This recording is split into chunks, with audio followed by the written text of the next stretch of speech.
Hello everyone, welcome back to our YouTube channel RKTV. We are informing about earthquake update today in Mexico. An earthquake of magnitude 4.9 occurred early morning on Friday, August 12, 2022 at 3:70 am local time near Huetamo de Nuñez, Mexico, as reported by the German Research Center for Geosciences. According to preliminary data, the quake was located at a shallow depth of 10 kilometers.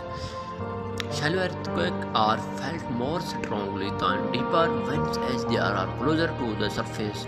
The exact magnitude, epicenter, and depth of quake might be revised within the next few hours or minutes as seismologists review data and refine their calculation, or as other agencies issue their reports.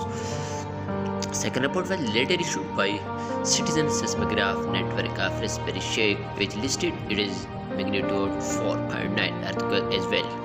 A third agency, Huetamo Seismological Center, reported the same quake at a magnitude 5.0. Please like, subscribe